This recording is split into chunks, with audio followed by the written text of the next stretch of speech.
Makaten para tamu kakung miwah putri ingkang dasi Darsana ngadani tata cara sungkeman sampun paripurna mangke kalajeng tata cara candhakipun atur pambagya harja dumateng Bapak Lurah Desa Gondang Bapak Eko Bapak Warsito mangke kasumbul Bapak Widodo saha Bapak Sugiyanto kasuwun satata. Buncel wedal mangke pun suwun foto pangeston saking keluarga Mbembem RT 13 Sukorejo. Mangke kula sebat ingkang setunggal Bapak Lurah Sutrisno saha Bapak Lurah Sepuh Sugiyarto, Bapak Rohmat sekalian, Bapak Mono sekalian, Bapak Wanto sekalian, Mas Iwan sekalian, Mas Budi Harti sekalian, Mas Wardi sekalian, Mas Slamet sekalian, Mas Seno sekalian, lan keluarga ingkang dereng kaserat mangke kasuwun foto sesarengan keluarga saking Mbembem. Monggo. Karajeng atur pambagiyarja dumateng Bapak Warsito minangka Kades Desa Gondang kasumbul Bapak Widodo saha Sugiarto wedal sacekapipun katur nuwun.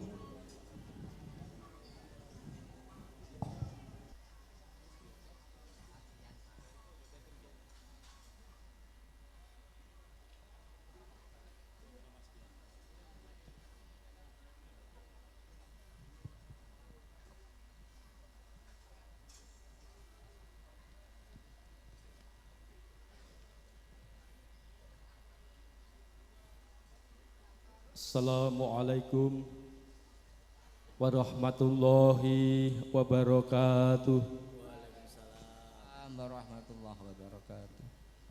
Bismillahirrahmanirrahim. Alhamdulillahirabbil alamin.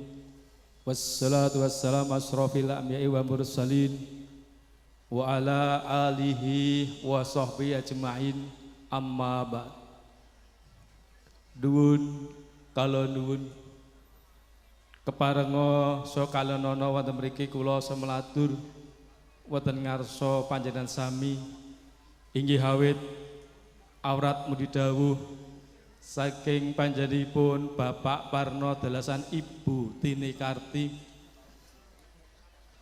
inggih awit raos suka bae manah wonten ing siang menika panjenenganipun Bapak Parno boten kowe matur piyambak wonten ngarsa panjenengan sekalian.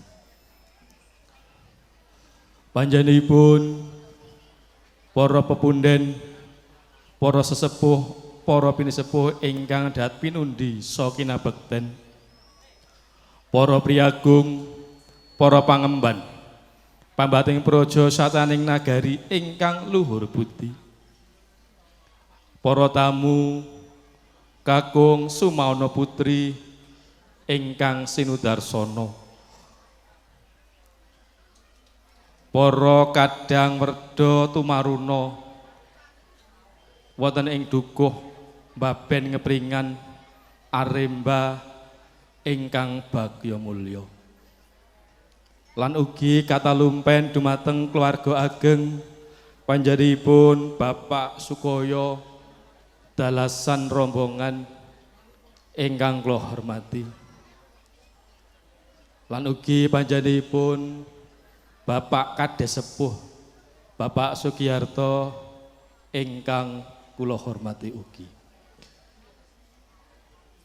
Saderengipun monggo kula ngajengaken atur langkung rumiyin monggo kita sami-sami ngucapken ros puji delasan syukur dumateng Allah Subhanahu wa taala ingkang sampun paring kathah kesehatan, keselamatan, rahmat, taufik, hidayah sarta inayahipun dumateng panjenengan dalasan kula katite wonten ing siang menika saged kempal manunggal nyawiji wonten papan bahagian kanthi rahayu wilujeng mboten wonten alangan setunggal punapa-punapa.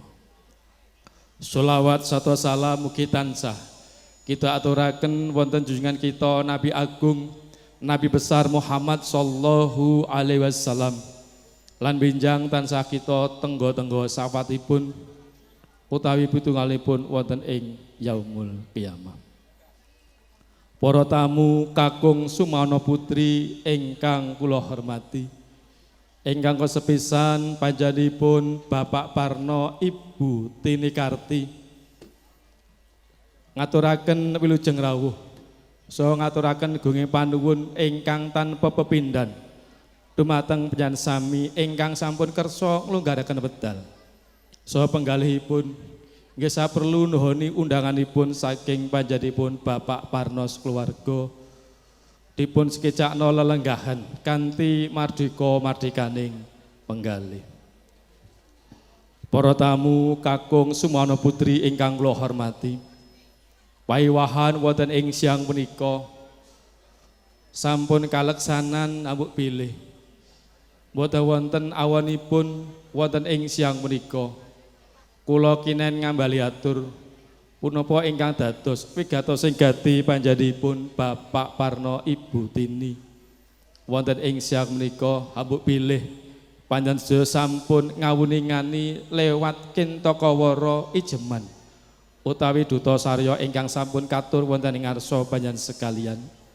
Mboten wonten awanipun wonten ing siang punika kula kinen ngambali atur punapa ingkang dados wigatos sing gati panjenenganipun Bapak Parno Ibu Tini Karti.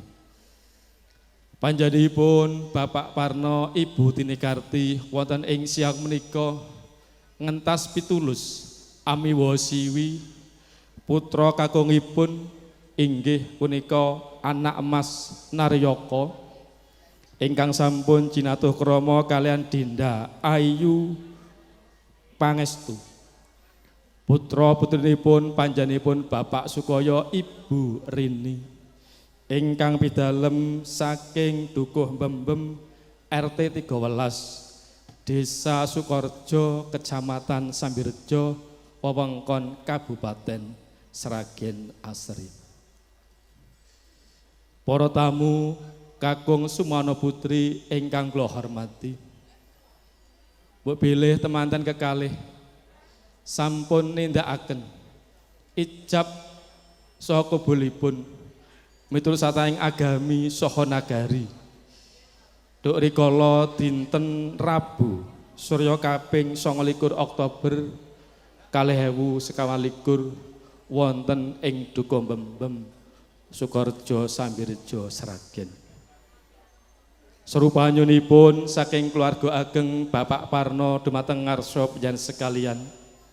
Mugi wonten lilaning penggalih panjenengan kersa caos doa pangestu dumateng temanten kekalih anggenipun badhe lelomban wonten samud dan beberan agung. Mugi-mugi kanthi donga panjenengan sekalian temanten kekalih mangke tansah pikatuk hidayah barokah saking ngarsapun Gusti Allah taala. Lan tundhonipun mugi temanten kekalih mangke saged dados keluarga ingkang sakinah mawaddah warahmah lan ugi enggal pikantuk putra putri ingkang soleh lan solekah. Amin Allahumma amin. Para tamu kakung Sumana Putri ingkang kula hormati, panjenenganipun Bapak Parno Ibu Tini Karti ambuk bilih ngawontenaken pahargyan ing siang punika. Tentunipun dangu sampun karacik katata kanthi saestu sae. Mbok bilih wonten ing siang menika tasih kathah kikeranipun langkung-langkung dumateng Barya Agung panjenenganipun Bapak Sukaya kula nyuwunaken pangapunten ingkang ageng. Lan salajengipun panjenenganipun Bapak Parno Tini Karti wonten ing siang menika ngaturaken gunging panuwun dumateng para pamong mitra sanak sederek tanggi tepalih ingkang sampun paring pambiyantu ingkang arupa iguh partikel bau dalasan suku. Panjenenganipun Bapak Parno sekeluarga boten saged caos piwales punapa-punapa karana lair inggih amung muhung dumateng Allah taala. Para tamu kakung sumana putri ingkang kula hormati. Salajengipun panjenenganipun Bapak Parno Ibu Tinikarti wonten ing siang menika ugi sampun ngaturi unjukan daharan sampun katur dumateng ngarsa panjenengan sekalian. Mugi panjenengan kersa ngrahapi kanthi saksekecanipun penggalih. Para tamu kakung sumana putri ingkang kula hormati, panjenenganipun Bapak Parno keluarga wonten ing siang menika ugi tasih nguri-nguri kabudayan Jawi nun inggih karawitan jangkep Maduretno ingkang dipun sepuhi kalian Bapak Lurah Sepuh Bapak Joko Rianto ingkang pidalem saking Kedorancang Desa Wonotolo Kecamatan Gondang Kabupaten Sragen. Mugi menika mangke saged caos panglipur dumateng para tamu sekalian. Para tamu kakung sumana putri ingkang kula hormati, salajengipun saking para amung rawuh ambek bilih anggenipun mapanaken palenggahan panjenengan sekalian kirang hanuju prana langkung-langkung dumateng para kadang werda tumaruna anggenipun caos aladi kirang trap sila lumantare kula ugi nyuwunaken pangapunten ingkang ageng. Para tamu kakung sumana putri ingkang kula hormati, salajengipun panjenenganipun Bapak Parno Ibu Tinikarti wonten ing siang menika saestu remos bingah punapa ingkang dados hajatipun wonten ing siang menika ugi sampun kaleksanan lan kepara kalawa dalu ugi ngrawuhaken nggih menika hadroh elmuna lan katalumpen ugi ngrawuhaken Bapak Ustadz Muhammad Rifai ingkang mijil saking Ngawi. Para tamu kakung sumana putri ingkang kula hormati, mekaten ingkang saged kula aturaken pinaka talahing ngatur saking keluarga ageng Bapak Parno Ibu Tinikarti. Kirang langkungipun anggen kula matur, kula nyuwun agungi samudra pangatsama ingkang ageng. Kiru kalam, wassalamualaikum warahmatullahi wabarakatuh. Nuwun matur nuwun.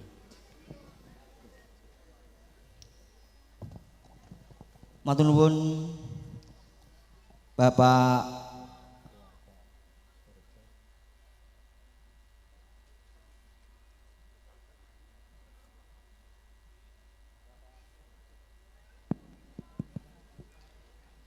Bapak Warsito minangka Kades Desa Gondang minangka sulisarira saking Bapak Parno saha Ibu Tini. Kalajeng foto pangeston saking keluarga saking Sukorejo. Monggo ingkang sampun kasebat kala wau enggal paring donga pangestu foto pangeston. Ing siang menika Bapak Parno Ibu Tini hanggelar karawitan jangkep Maduretno ingkang pun sesepuhi Bapak Joko Rianto Kades Sepuh Desa Wonotolo. Nggih punika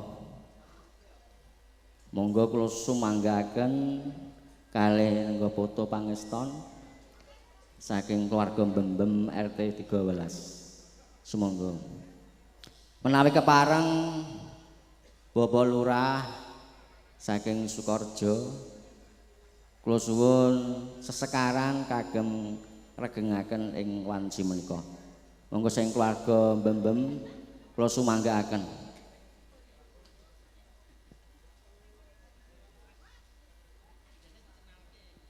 Nggih.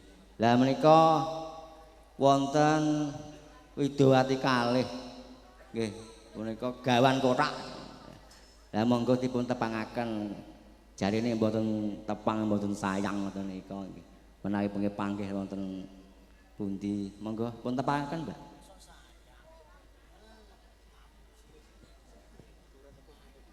Monggo Bapak Lurah Sugianto kepareng foto pangeston. Nggih nderek pitepangan, Pak. Kula Ratih Lemosin. Lemosi. Nggih, saking Mojogedang. Karanganyar, Wah, tebih men Karanganyar. Indonesia. Indonesia Raya. Terus pripun, Pak? Setunggalé, Oh, Mbak, setunggalipun. Nggih. Dan iki radi Nggih, nderek tepang Pak, kula Mustika. Mustika. Nggih. Mustika Ratu, Pak. Mustika Ratu. Gak Mustika Tuban mawon. Nggih para bapak, para ibu, menika anggar paguyuban karawitan Maduretna menawi kepareng monggo pun kagem ngiringi foto pangeston. Kadang-kadang wira pradangga Maduretna. Monggo kula sumanggaaken wedalipun. Monggo menawi warga ingkang bembem badhe dono swanten, Pak Lurah monggo. Nggih, dak tesih foto.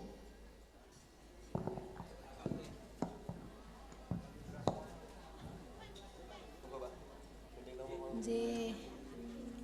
Dicaoske langgam nguji, Pak.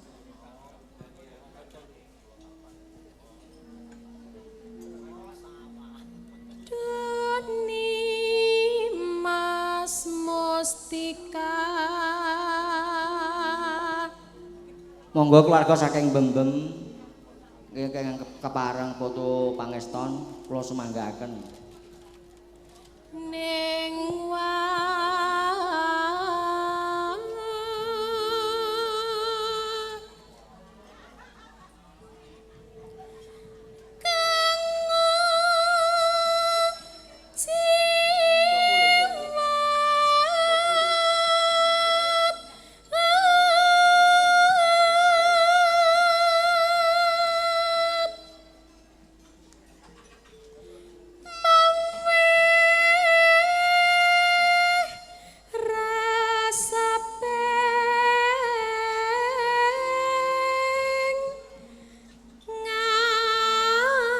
Monggo menawi sampun keluarga bembem foto pangeston keluarga saking Baben. Kula suwun dipun suwun Bapak Lurah sekalian, Bapak Bayanika sekalian, Bapak Winarno sekalian, Bapak Mujiono sekalian, Bapak Kusmini, keluarga saking Besar Korawelang, keluarga Bapak Sutarno, keluarga Bapak Suparman sekalian, monggo. Foto pangeston saking keluarga Baben Korawelang saha saking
Mat gelar kabudayaan klanengan klasik Maduretno. Pak Panon nanjakake leh panen. Panene 5 kwathok tanjakake tenan iki. Nggih Pak, alhamdulillah panene yo apik. Monggo kalajeng Pak.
Video syuting.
Punika temanten nembe gantos busana kasuwun pangombyong kasuwun wakilan Bapak Lurah nyekar kagem regengaken swasana ing siang menika.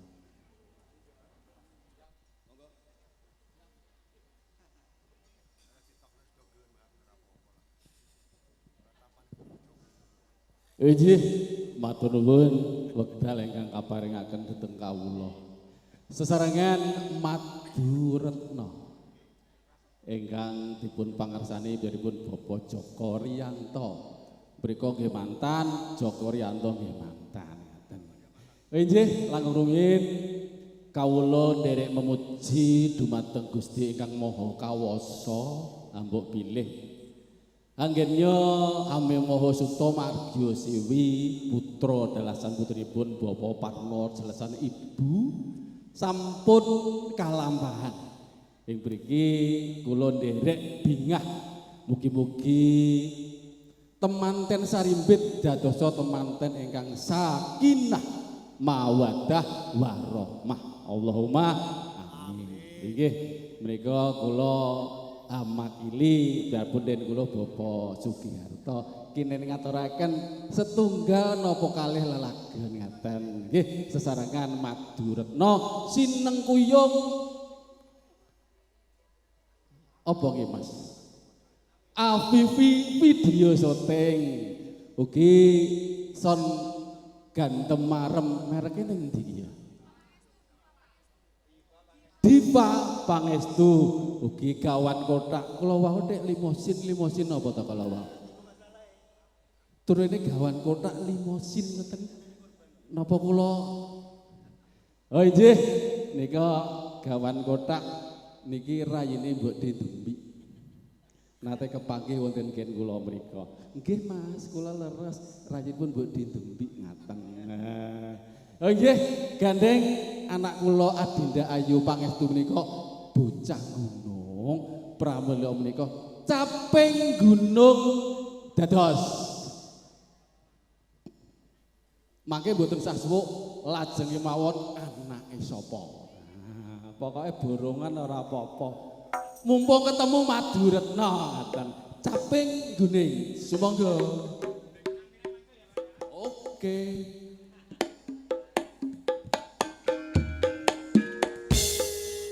Ayo medicok sitok kene. Medicok. Maduretna. Iya. Iya, iya. Oh yo.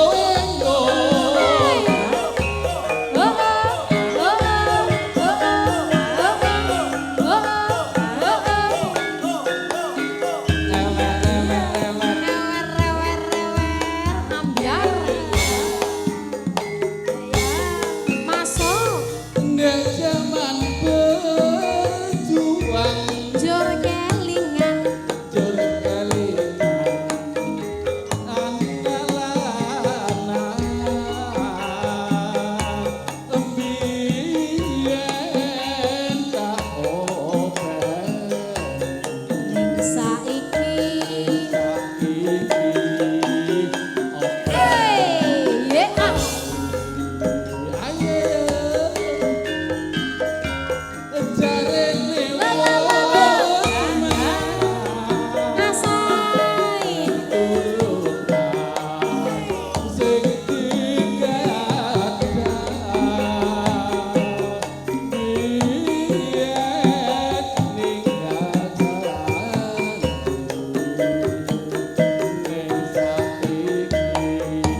bojo omah ngenteni lebokne sayu Ganggu nunggu ngenteni balimu tak rewangi pura didik watu kowe balik malah nglarani ati orang nggawa duit lah kok mulih nggawa bayi masuk Mak. anake sapa dik kuwi anake sapa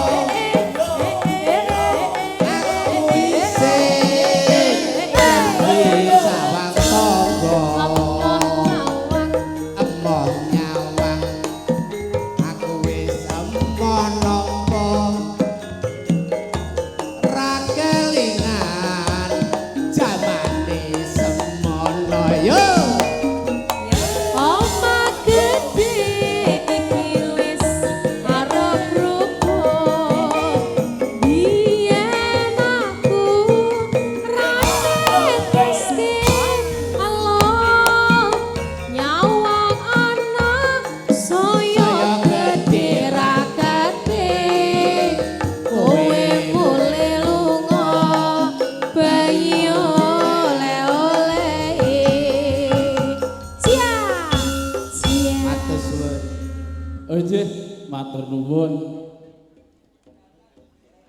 oh ngaten oh nggih niki mriki gegandhengan risang penganten Rucat Busana Kanalendra Rucat Busana kanthi kasatriyan pramila kula nambah malih niki oh inggih heeh lah kowe nek tengok urek kowe oh inggih tasih sesarengan kadang-kadang Maduretna Bapa Riyanto ingkang pangarsa ninggal katresnan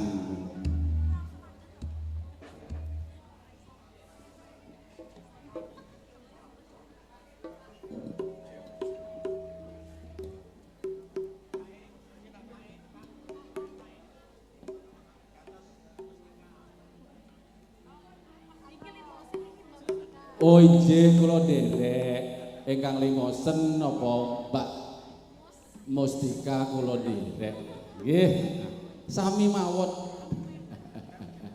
monggo kadang-kadang Mira Pradangga Maduretna ninggal katresnan dados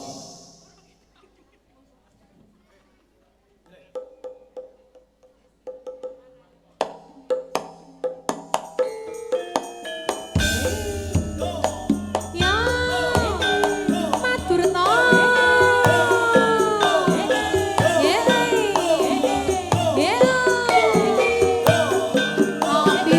video syuting Diva Pangestu audio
Kula jane niku ajeng nginep mriki. Gandeng wawi nggawa gawang. Sidane mengke nggih kula nyuwun pamit. Pokoke kancane mulih ya melu mulih. Mergine beto gawang. Nggih ngapunten kala ben kula mboten nyosi wekdal kangge rombongan mriki amargi hadira. Kula ya rada ra penak piye paling selawat Jibril kan ngaten. Monggo dilanjut. Aja lali pawelingku kemana kanas janji-janjimu aku kan setia satu tahan nganti saelingmu Matur to. asal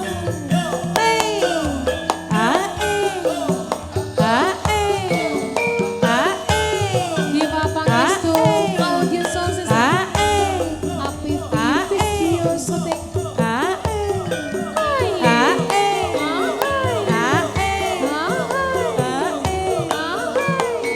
Iya, iya. Iya, iya. Iya, iya. Iya. Ayo, ayo. Nangis sakjroning atiku nalika sliramu ninggalku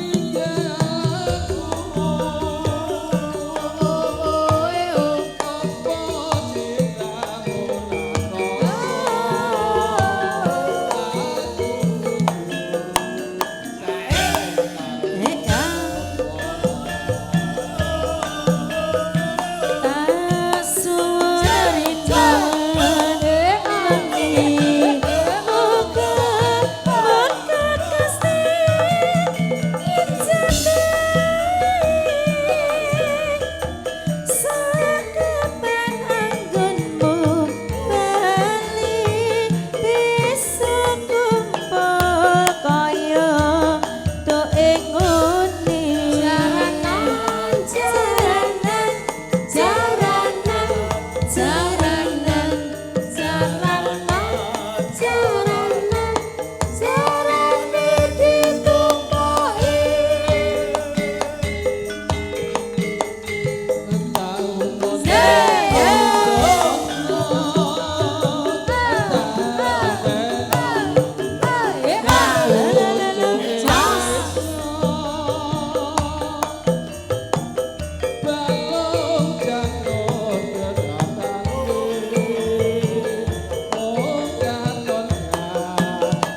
cintamu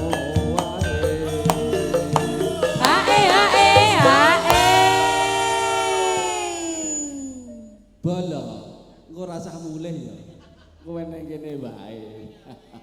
Monggo dilaju kula. Jalali pawelingku kemana kanas janji-janjimu aku kan setia satu nganteni nganti saelingmu.